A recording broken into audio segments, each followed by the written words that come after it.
This episode of the Buffalonian Podcast is brought to you by the Buffalonian division of the Castsource Podcast Network, a podcast network built by Buffalonians for Buffalonians, featuring the Wings of Blue Cheese podcast and the Buffalonian Podcast, with more shows on the way very soon. Find these shows wherever you listen to your favorite podcasts or simply visit our website posted in the episode description. Now, without further ado, let's get into the Bills, Sabres, hot takes, and more of the Buffalonian Podcast. All right. Let's go.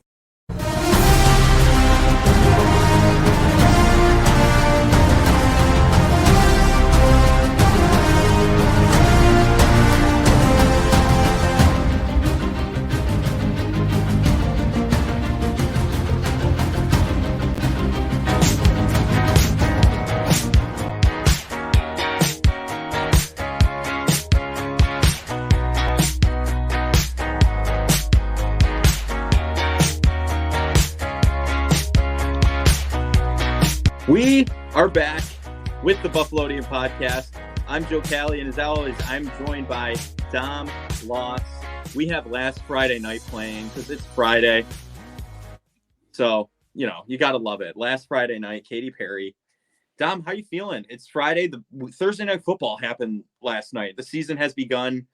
Catches were not made. It was – I personally, if we picked on – whenever we filmed Tuesday or Wednesday, did we pick that game? No, I would have probably went Lions, but with me. I'm just gonna pretend I'm 0-1 because I technically didn't get the pick in. But without Kelsey going, but honestly, the game was a little bit different than I thought because I thought without Kelsey going and without Chris Jones, I actually thought the Lions were gonna at least score some more points and maybe make it a little like a 4-6 point win. But to only win by 1 and score 14 points. I don't know how you feel about either team going out of that one, to be honest. I don't either. I would have picked the Lions too. I picked it on another, show I do here at school. So I guess I'll go 0-1 on the pod, but really I'm 1-0 as in actuality. But I don't know. Is it safe to assume at this point that the Chiefs are pitiful without Travis Kelce? No, I'm kidding. We're not going to go there. I mean, he's a big part to their offense for sure. Like, that was a big reason they didn't have those third down conversions a lot last night. They didn't have those big, slot plays that normally blow up the defense. It was Jarek, or who's dropping them? I forget. Jarek McKinnon? No, it wasn't McKinnon. Who was it? Kadarius Toney, yes. Right, more. Butterfinger. I think it comes down to, first off, I think Mike Tirico saying that this game is an asterisk because Kelsey and Jones didn't play is probably the worst. I don't know if there's going to be a worse moment in the NFL than from a play-by-play guy than that, because at the end of the day, the Chiefs don't want to pay Chris Jones what Chris Jones wants, so it's the Chiefs' fault, per se, that Chris Jones isn't playing. And Travis Kelce gets injured, and listen, man, when he's a 34-year-old tight end and the rest of your options after Travis Kelce are pretty mediocre to bad, that's bad roster management. That's also on you. So saying, it's an asterisk because their second and third best player, but because their second and third best player didn't play and they don't have, honestly, I don't even know about Chris Jones because the defense gave only 14 points, but looking at it from an offensive perspective, like the Chiefs' inability to develop receivers and get solid production from their young receivers is the reason why they lost the game. I mean, right. That's on you guys. Like, I mean, you can't expect Travis Kelce at age 34 to do everything. And with him being out, him actually now even missing a game, you saw that, like, who is he really going to throw to? Like, MVS is a solid wide receiver, but he's more of like a third option than a real 1 or 2. And as much as people want to hype up Kadarius Toney for his potential, like, he was bad, and Sky Moore couldn't get open last night. So, Noah Gray, is that your number one option? It's just, I know the Chiefs. Listen, the Chiefs are going to be fine. This is an NFC AFC game, so it's not going to have massive implications on conference tiebreakers. But at the same time, I think there are some real problems with the Chiefs, like paying Juwan Taylor $20 million at right tackle, who is now false starting every play, who's now probably going to get exposed next week because that was the problem with the Bucs. He false started quite a bit. That was the Jags. He was with the Jags. But you're right. But then they got Donovan Smith from the Bucs, who was over the hill last year, and he's their left tackle. So that's a situation that may not get fixed. Receiver, they're probably going to add someone, but with what cap space is kind of the question. They go and get with Mike Bill. Evans. They're going to Yeah, grab I Mike mean, Evans. probably. I mean, they probably will look into it, but why would the Bucks trade him right before the season? I don't know the NFC. We'll talk about the NFC South when we make our predictions, but that's a wide open division too. So I don't know. The Chiefs are definitely in a weird spot of they feel like if Mahomes doesn't have a great game, they're beatable. And it felt like in years past, Mahomes could be good or solid, but they still would have Tyreek Hill, they still would have Travis Kelce, they would still have a trustworthy offensive line where they could run the ball. I didn't feel that. I felt last night it was a situation where the Lions' defensive line dominated the game, and Mahomes didn't really have that many options to throw to. And Mahomes wasn't I don't think top tier Mahomes either. So I think all those together, you get a kind of mediocre night if you're a Chiefs fan. Yeah, I mean, I like to see the Lions win. Dan Campbell, one of my favorite coaches in the league. Did you see his halftime interview he did? He was like, he was screaming. His voice was gone in the post game too. It was wild. But yeah, I mean, it's nice to see the Lions, though. They gave the ball back to the Super Bowl champions by going for it on fourth down in that situation, which I think I would have done too. But throwing it when your run game was working very well, I didn't really. I don't know. What were your I don't thoughts want to on talk that? about David Montgomery. Huh? That dude's a snake. Yo, you wouldn't have trusted him with it? Dude's on my list. I have Jahmyr Gibbs in fantasy. My man got 21 carries to Gibbs' 7. Like, yeah, makes Gibbs sense. had some good carries, though. I'm just saying, Gibbs had 7 carries, 6 yards per carry, had like multiple missed tackles, and I'm out here watching David Montgomery just power through a defensive tackle for 3 yards every carry. Like, like this is what I don't know. This is why fantasy football makes me. Did you hear so Collinsworth last upset. night? Was that getting on your nerves at all? I had him on mute, to be honest. I didn't. Well, there was a lot where Mahomes threw that pick six that bounced out of Kadarius Toney's hands or whatever, and Collinsworth was just like, "Oh, this is what happens. A perfect throw right into the hands, bounces free because the receiver didn't catch it." Like he kept saying, "Perfect throw by the perfect," you know what I mean? Like perfect spot. I'm like, I mean, there's a lot of drops last night, and again, it goes down to your talent at receiver is very thin. I mean, you can make a case that it is. I mean, I can't think of one off the top of my head that's better. Like their wide receiver room is awful. yeah, Like Travis Kelce's a tight end. Their wide receiver room is just plain awful. At least they had Juju last year, who's a wide receiver 2 on a good team. So like, and obviously years prior they had Tyreek. So, and then they even had Tyreek and Sammy Watkins. So it's kind of unbelievable that they've kind of their best wide receiver is MVS, who's 3. But I mean, as a Bills fan, you love to see it because I think the Chiefs are still going to be winning the division. And well, it's not a conference tiebreaker because it was an NFC game, but I mean, it may had they play each other, so it really doesn't matter that much. But for them to have a loss on the record, Bills start out 1-0. That's a game in hand already. But I mean, I guess we shall see. I mean, the Bills the last couple of years have had real opportunities early in the season. They were ahead of the Chiefs in the standings, and then kind of have that slump. It was weird last year because the Chiefs only lost 3 games, and so did the Bills. So that was but like the year before in 21, big reason why the Bills lost in the divisional round, my guys, is because they lost to the Jacksonville Jaguars 9-6 and blew the tiebreaker against the Chiefs. If they would have been the 2 seed and the Chiefs would have been the 3 seed, they would have played each other in Buffalo, and I think they would have won the game. It's my complete biased opinion, but yeah, I'm happy to have the NFL season back. It was just a very weird game. I think I don't know. I think these guys played their starters in the preseason. It felt very sloppy at times. Like I mean, it wasn't really polished. It just Lions the drops we witnessed. I thought the Lions offense was really. I mean, it was a great game from Steve Spagnuolo, the defensive coordinator for the Chiefs. So, I guess if that is anything for the defense, looks pretty solid against a good offense. But I said to talk some Bills because I'm done out of Chiefs talk. Yeah, no, that sounds good. At the end of the day, I am just happy that they lost, and it just shows all those people all off season. Andy Reid, Patrick Mahomes, they'll figure it out. I'm gonna swear as much as I ever had on this podcast. Sometimes shit is just shit, man. Like you can't. Yeah, you have a great chef, great equipment, great, great great line, great service. Sometimes what you got is what you got, and can't make it any money better. So Well, I also expect them to make it better throughout the season, but right now it's a tough luck. Yeah, I mean, just my last note, and then I'll introduce some Bills talk for us. But they also in the offseason they lost Eric Bieniemy as well, so I mean that might have an impact on them as well. So, I mean, they still don't trust Patrick Mahomes to do a QB sneak too because they're just so cute.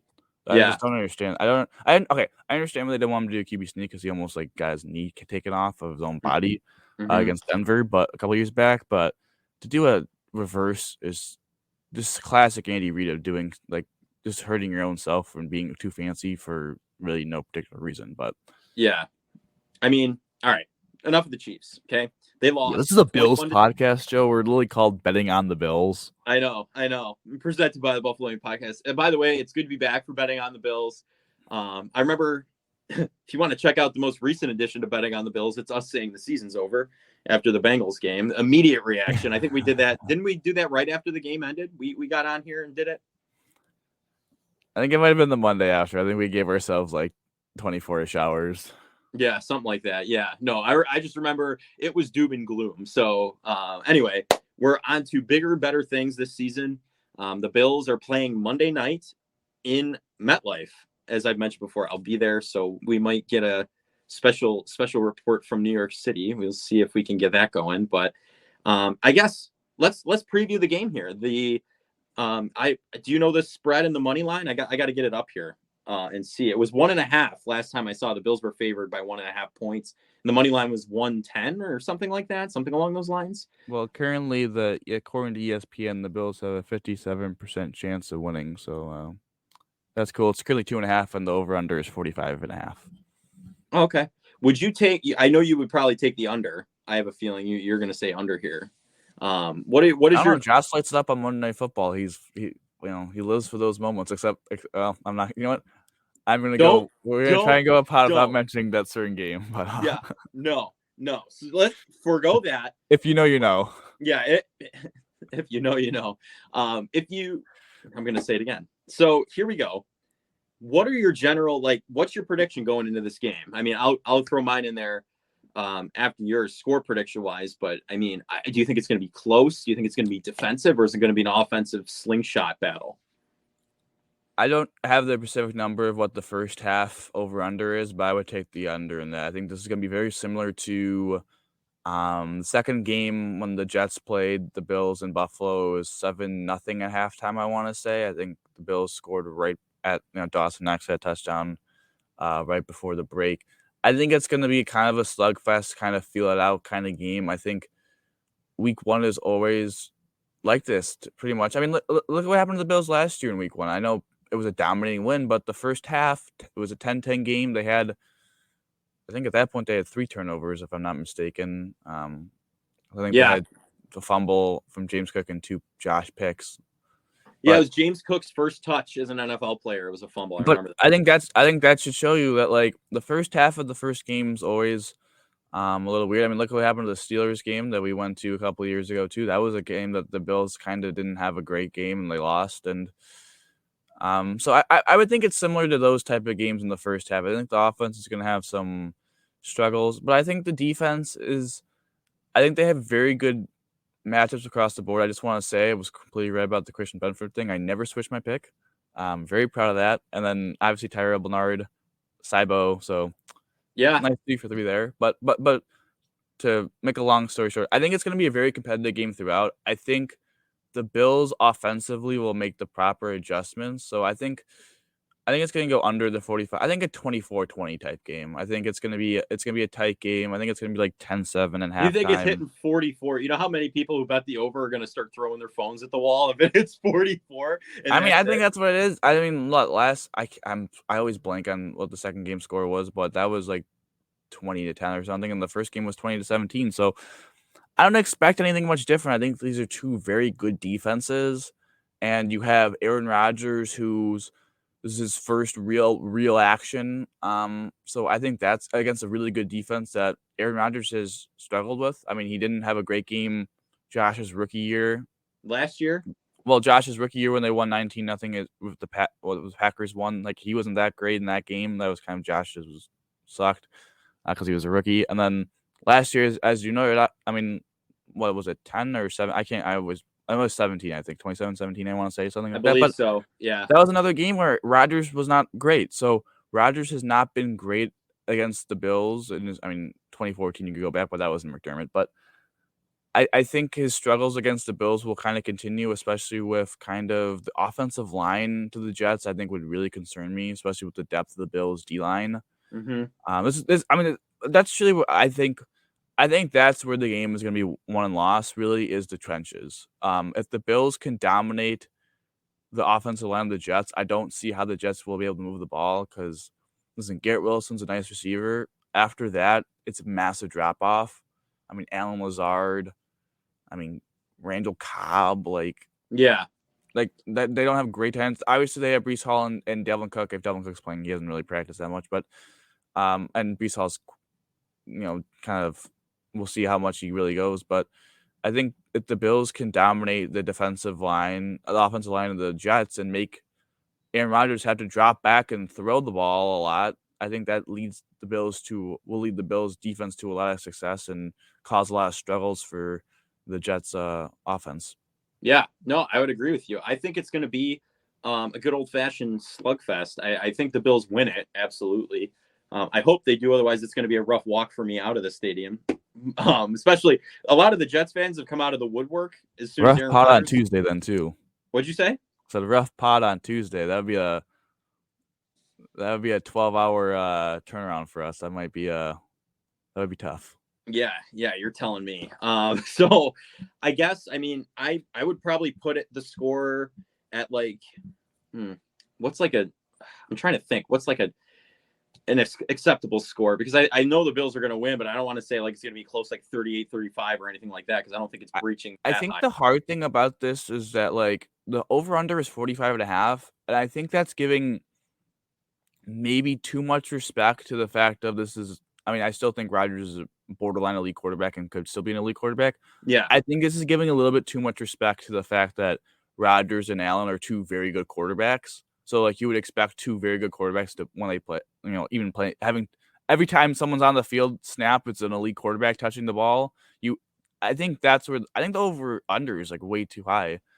Compared to, I don't know, these are two elite defenses, and Allen has struggled the last year against the Jets, and I said last year Rodgers struggled against the Bills. So I don't know. I when you're saying I said it'll score, even when I was 24-20, I was 24 points is kind of. I thought that to myself. I was like, man, 3 touchdowns. That's. I don't know. I just people expecting this to be. Listen, we could be way off, so I don't want to expose myself now. But right, yeah. I just have the feeling this is going to be kind of a slow, maybe even as a Bills fan, boring game. Yeah, I would honestly ending score. I would probably. I think it might be even lower. I think the Bills get 3 touchdowns and the Jets get 2. I think 21-14. No field goals. I also think Bass is 3 for 3 on extra points, though. I will say. I would figure that to be true, but I think for the Bills, it just comes down to how are you gonna game plan around Quinn Williams, because he kills the Bills. They have very good young edges, so how is Spencer Brown gonna hold up against?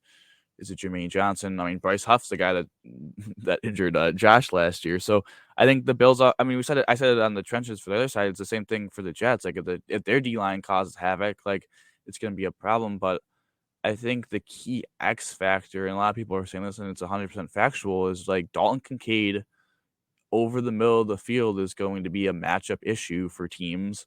Yeah, and this is kind of a game where it is kind of a Dalton Kincaid game because the Jets have a very good defensive line.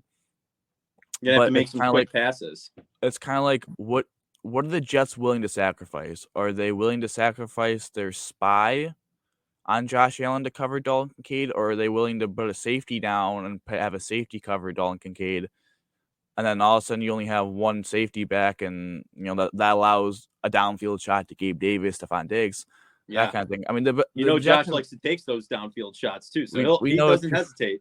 all too well. But I mean, the Jets have elite corners, so it's going to be interesting how they match. I think we'll know very early in the game, even though I think it will be a slow start, of the importance of Dalton Kincaid, because I think he's going to get a lot of snaps, Hmm. and he should be a real difference maker, especially we talked about while the Bills were very good offensively, it felt like they had moments where like they were converting a lot of third and longs, or they weren't kind of keeping on schedule.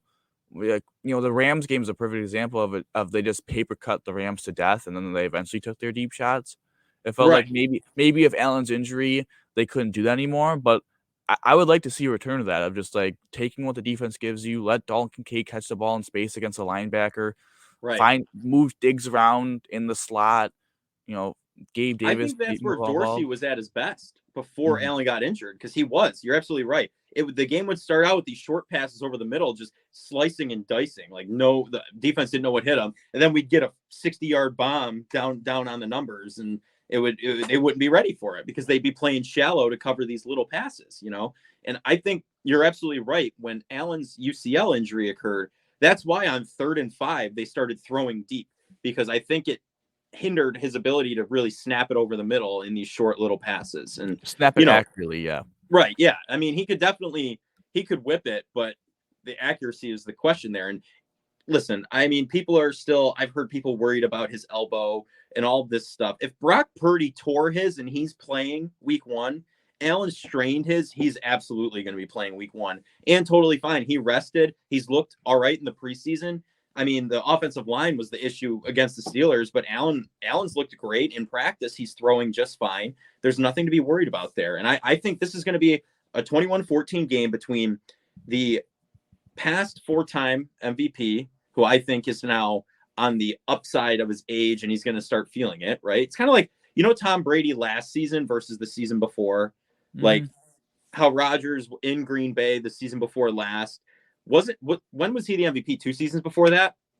The last 2 years before, in 21 and 20. So okay, so 21 and 20. So last year was the 22 season. So we saw that MVP season from Rodgers, and then last year kind of a fall off. And yeah, you could argue that was the talent around him as well. But I mean, you've heard him say too, he only wants to run this for 2 more years and then hand it back off to Zach Wilson. I don't care about that, but it's also the fact that like the Jets also aren't super aren't way more talented than the No. Packers were, other than Garrett Wilson's probably the best weapon. But Mm-hmm.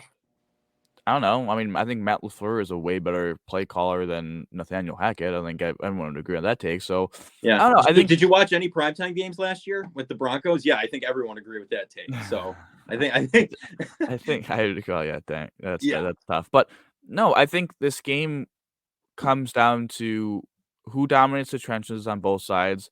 And also just for the Bills, it's like, don't shoot yourselves in the foot.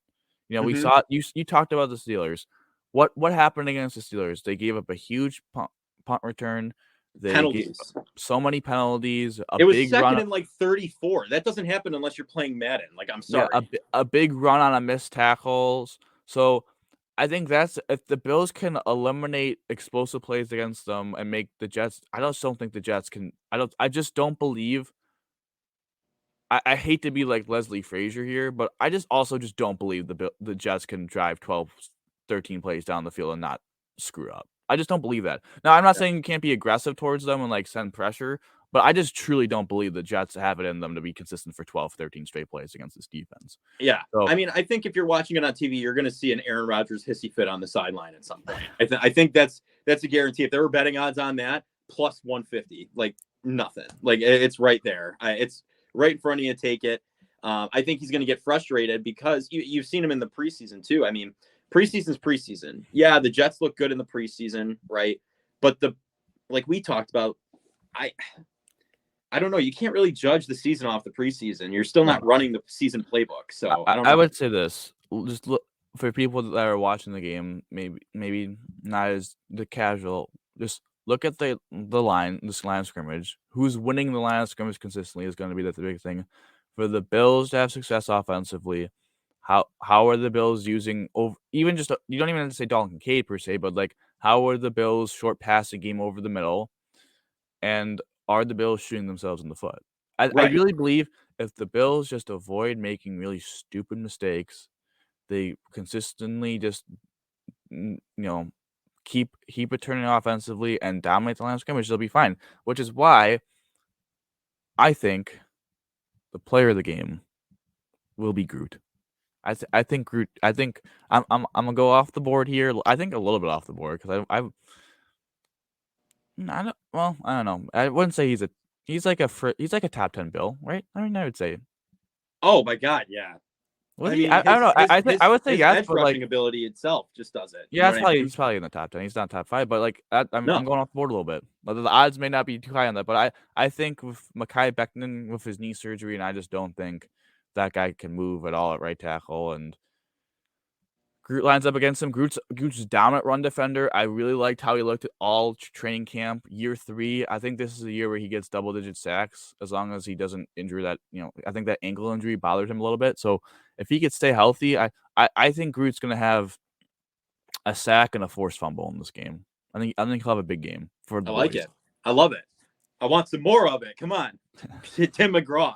I have to say, I'm going to give two players. One's kind of facetious and one's like legit. All right, you ready for this? Referees are going to be one because the amount of holding calls that are going to be called trying to protect Aaron Rodgers on their offensive line. Done. They're back. They're 2nd and 34. They're going to know how it feels. So I don't think they're going to call a lot of holding penalties. No, you don't think so? I just think the NFL doesn't care about the NFL. Only if it's really egregious, will call it. But it's going to be egregious when Greg Russo's getting horse collared because he's breaking through the line. Come on. All right. They're going to call it. I'm telling you. Watch. And anyway, my true player of the game is going to be Gabe Davis. Oh, yeah. I think he's going to break out. He's already broken out, but I think that ankle injury last year did a lot more to him than what people are letting on.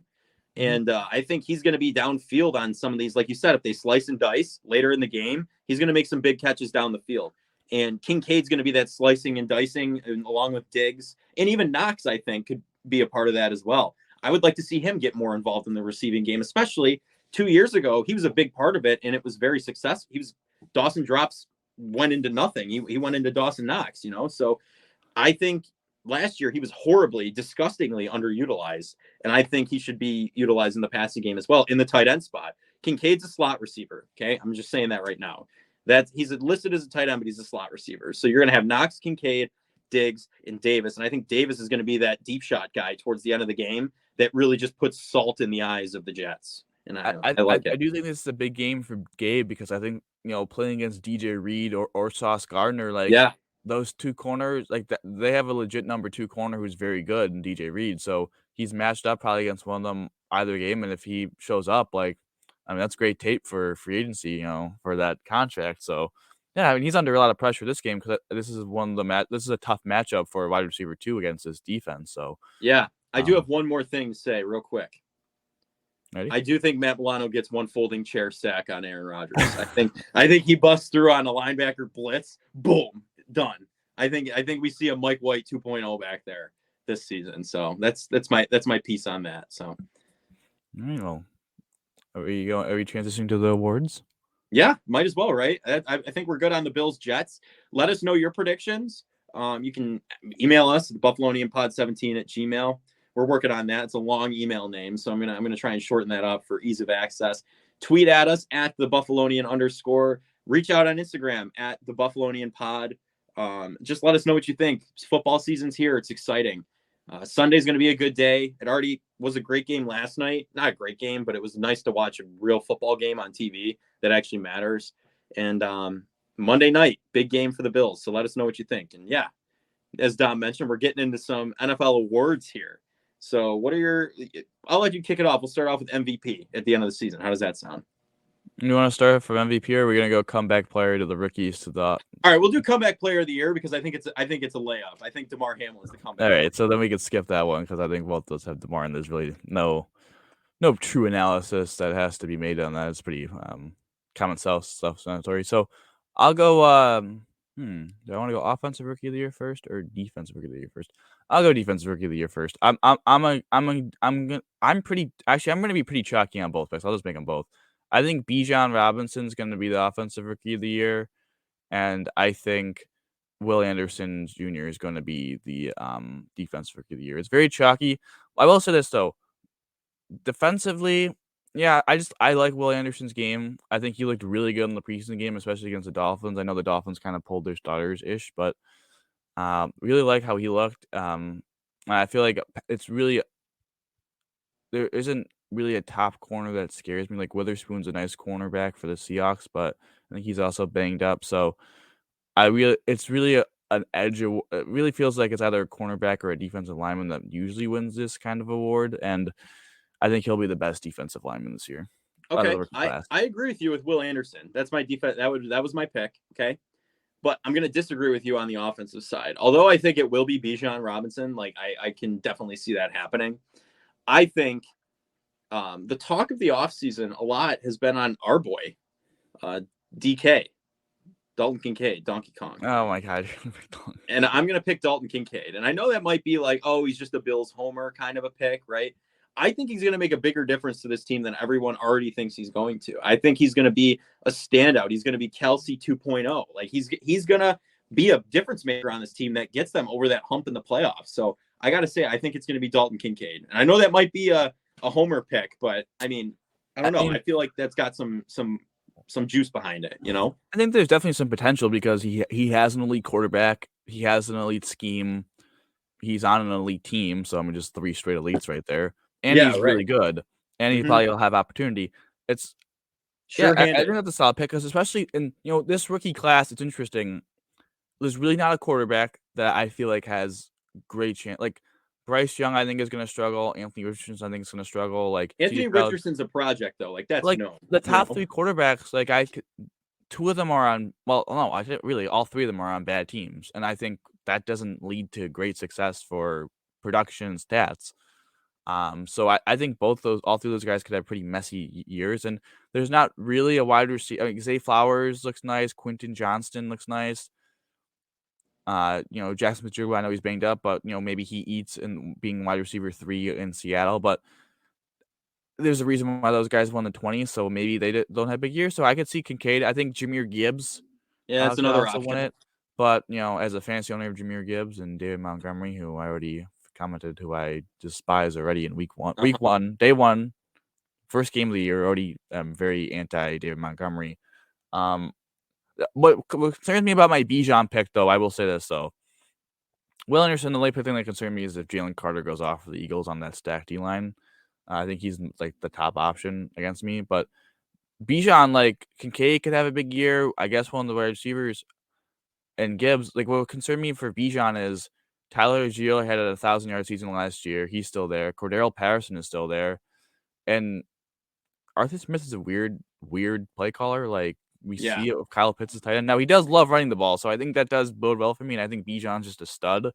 So, I think I'm good there, but I don't know. That would concern me. Yeah. I mean, I think 2 solid picks there. We'll make a list after the show, and we'll keep it updated. But what do we got? What do you want to do next? I'll leave it to you. Defensive Player of the Year. Defensive Player of the Year. Okay. All right. Do you want to go first? I'll let you go. Yeah, first. I'm thinking about it for a second. Defensive Player of the Year.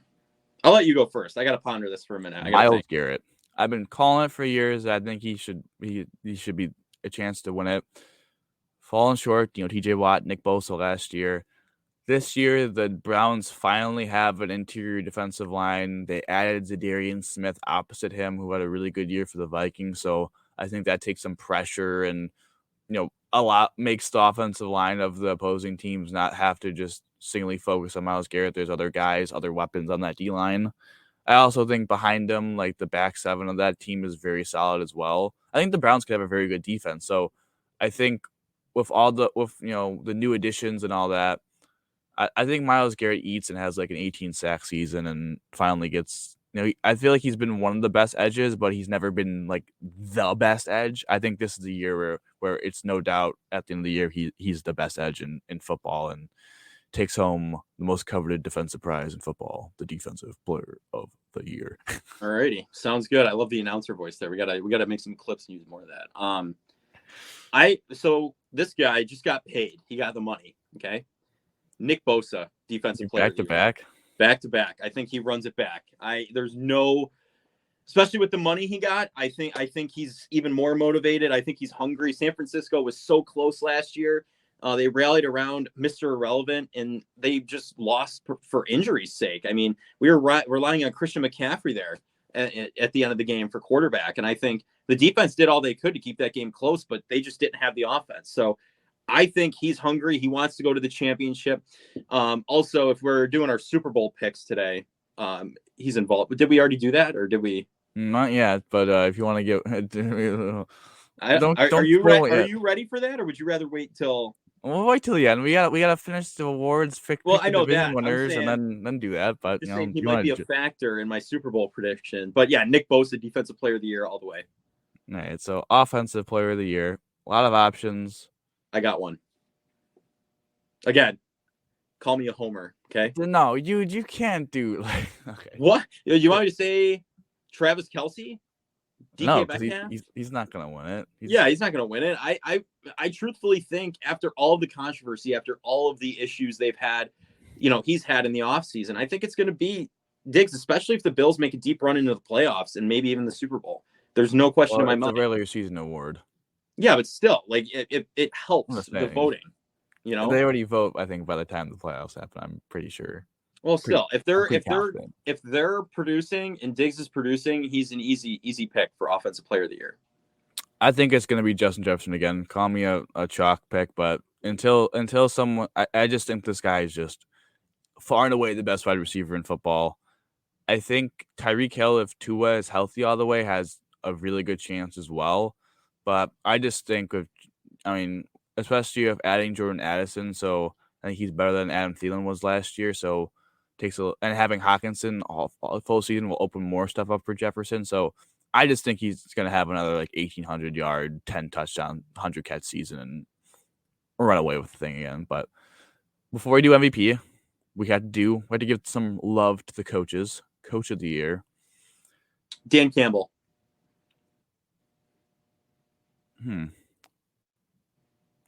I like it. Pick. I think he's got the fire under him. The Lions win week 1. Yeah, kind of an ugly game, I guess, but I think he's got that team morale completely turned around. I think he's Coach of the Year. If they make the playoff, if they go and they have a winning record at the end of the season, a good record at the end of the season, he's Coach of the Year. Absolutely. I think it's going to be Matt LaFleur. You think with Jordan Love? You think he's going to win Coach of the Year? One of mine. I think they're going to shock some people and win that division. And I think that. Jordan Love is gonna. I have Jordan Love in fantasy. I have Christian Watson in fantasy. I'm kind of buying. The Packers have kind of gone under the radar now this offseason because they finally got rid of Rodgers. I think they're gonna surprise some people and win double-digit games. I think LaFleur. So going to the most valuable player. You want me to go first? Yeah. I think I know who you're gonna say. I might have the same person. So let it rip. The winner of the most valuable player in 2023. Will be. Question.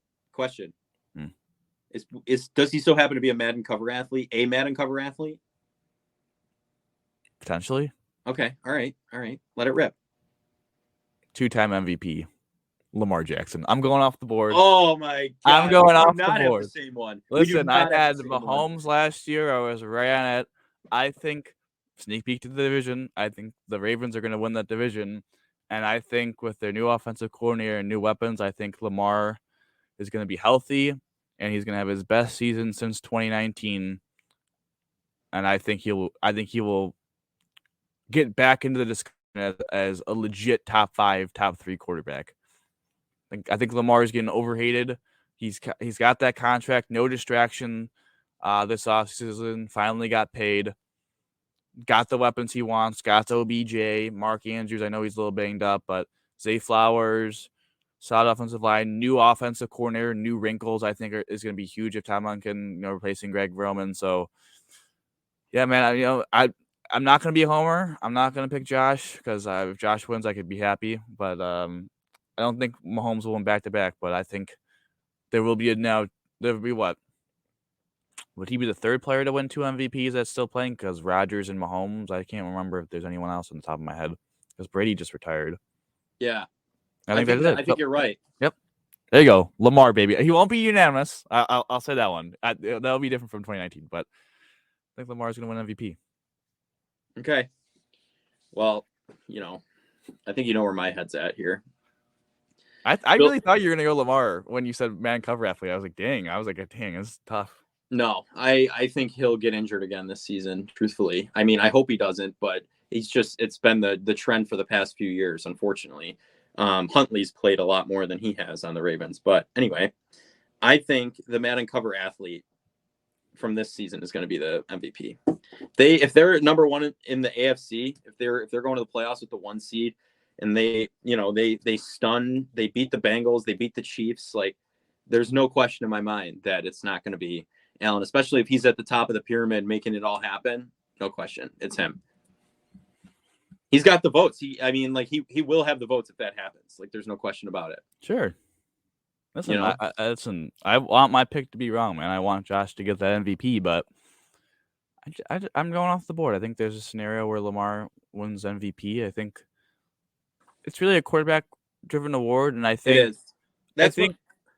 He's one of those guys that's underratedly like. There's only like a few people that I think could really win MVP, like Allen, Mahomes, probably Burrow. You could put Herbert, Burrow, Hurts, Lamar. I'm probably blanking on like one or two other. I don't think Rodgers will get a 5th one, even if the Jets do good. Tua, I guess, is a real dark horse, but I just think I don't know about that. Talk about plus 5,000. Unless he puts up a statistical great season, but yeah, I think Lamar's like the 5th or 6th best option. I think he is the best. I mean, if you want odds, I think he's a worthy candidate to put some long shot money on down because I'm buying the Ravens, man. I'm buying the Ravens hype. You like it? You like them?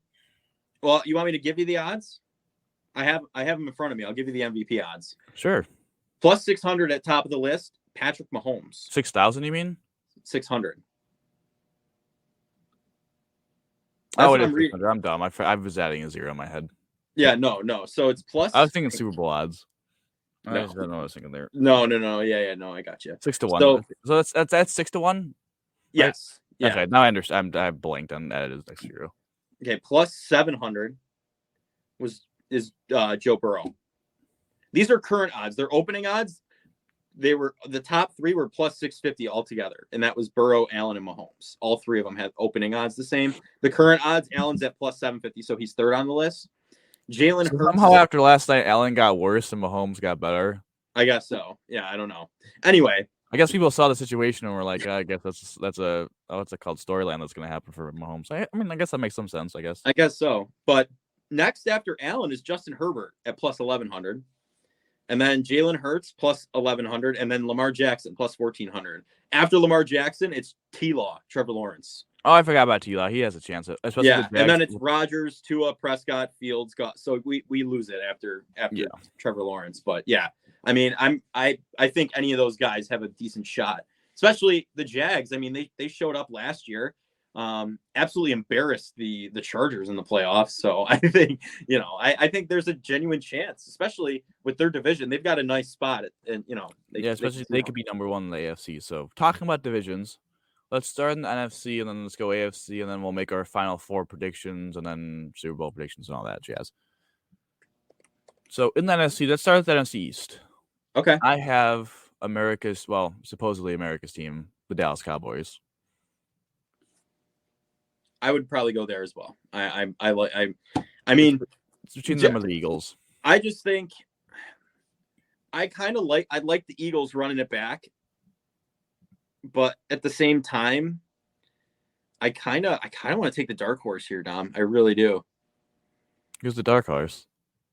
I think I kind of want Major Tutty and Sam Howell. I think they surprise. Oh, God. I think I'm going like way off the board on that, but I'm taking the Commanders. I think they're gonna rally this season.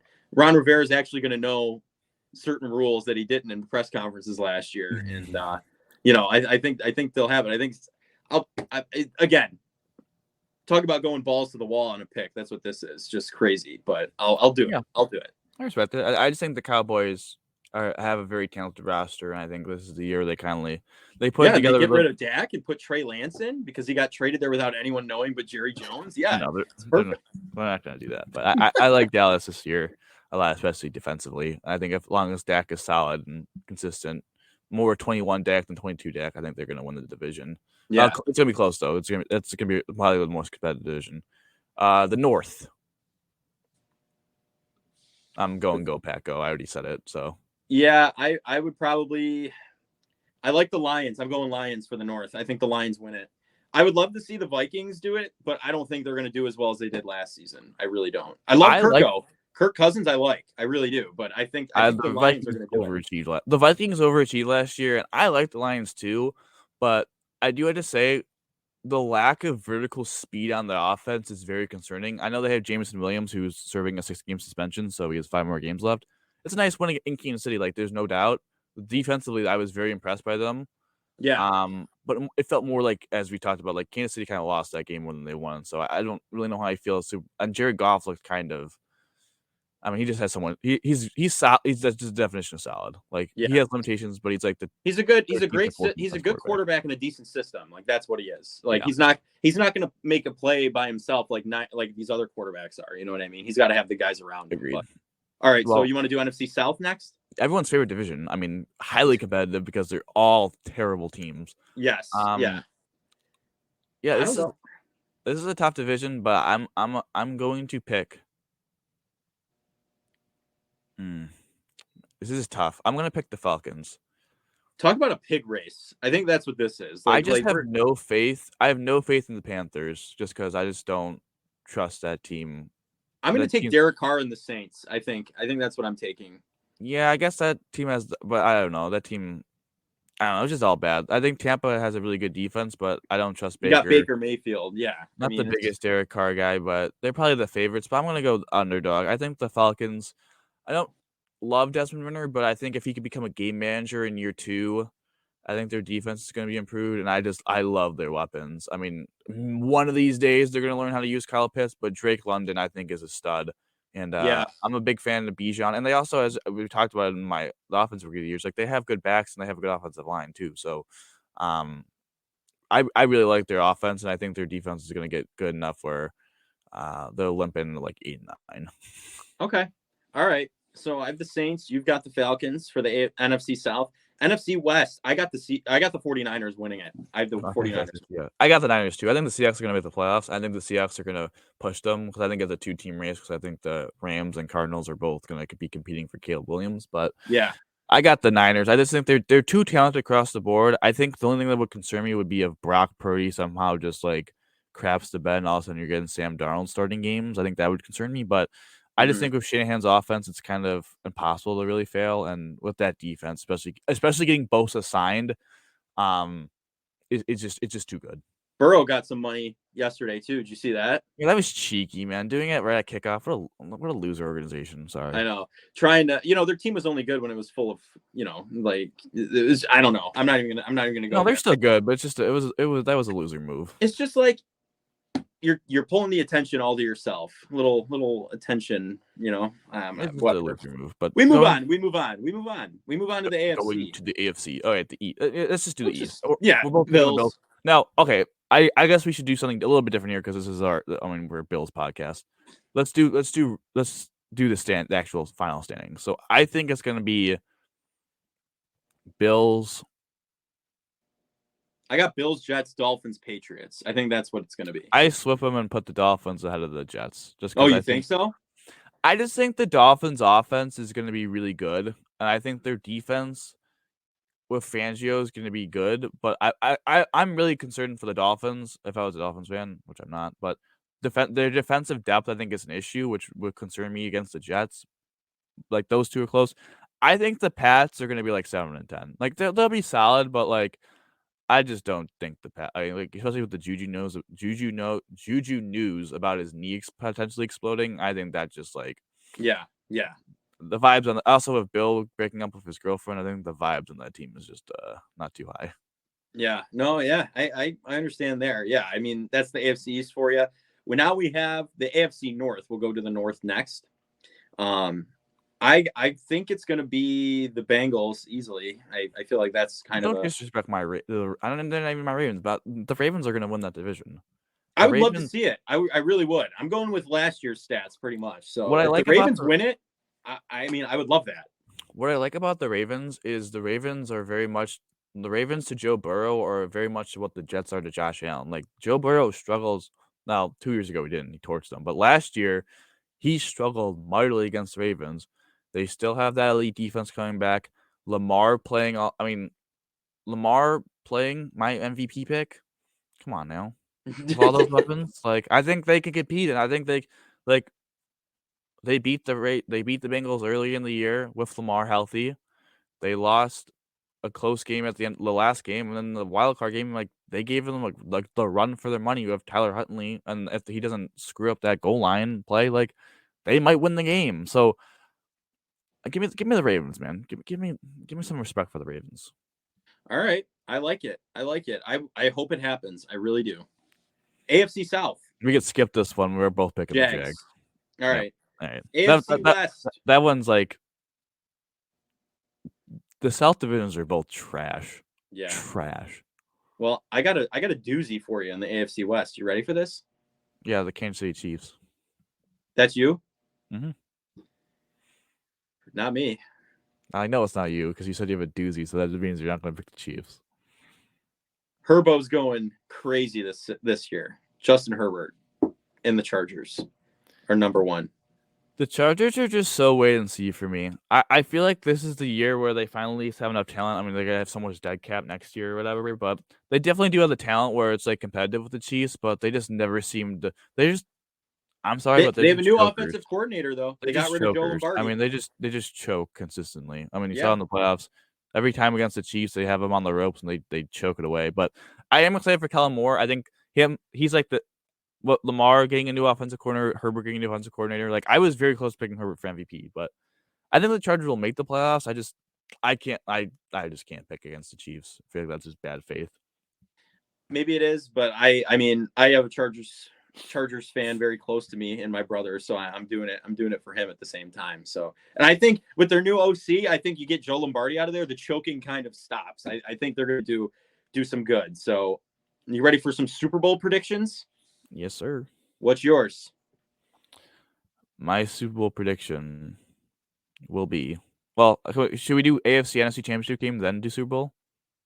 Oh, you want to do the Final Four and then the Super Bowl? Yeah, Final Four, yeah.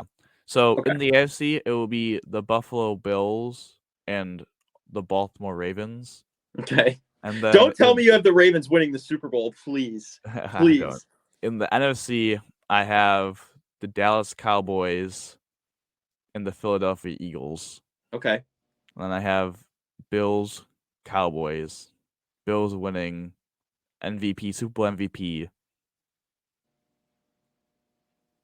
Josh Allen. Okay. All right. I figured that's where I was going to go. All right. So. Do you like that dramatic pause? Oh, come on. You got to give him. No, that was a dramatic pause. I like it. I'll give you a little golf clap for that one. Thank you. I think it's going to be Bills Chargers in the AFC Championship. Bills overtake. Move on to the Super Bowl. I think it's Niners Eagles. Run it back. Okay. Brock Purdy doesn't get injured. Doesn't tear his UCL. He cuts them up. They go crazy. Nick Bosa sacks Geno Smith 8 times in this game. Okay. Goes wild. Niners move on. Bills Niners. One of the biggest defensive bouts in a Super Bowl out there. Top two top 5 defenses going at it. Offenses. Mr. Irrelevant versus Josh Allen, the MVP that was just named. Okay. I think the Bills win it, but I think it's a close defensive duke out. So I think Josh Allen's the X factor in that game and then wins Super Bowl MVP for rushing 195 yards. So very specific. Very specific. But yeah, Bills, Niners, Bills on top. So I think this is the year for the Bills. I mean, the team's built. I know we've said this is the year. I feel like it's kind of it's redundant at this point. But I feel like with the way they're built this year, they're built to go the distance. You know, they've trained like Rocky Balboa. They've run up the steps. They're hopping all over the place. They're excited. They're ready to go. 16 games in the season, 17 games in the season. Sorry, I was back a few years with 16. 17 games in the season. They're ready to cook. And I think we're in for a great NFL season. It's good that it's back. And betting on the Bills, catch us every Friday. We'll be doing this. It'll be coming to you Friday evenings. So hope you enjoy it. Let us know, like I said, your picks. In the episode description, we'll have ways to get in touch with us. So just send us a message and let us know. And Dom, you got anything else? Any closing remarks you want to make before we finish the first episode of Betting on the Bills for the season? Go Bills and beat those Jets. Go Bills.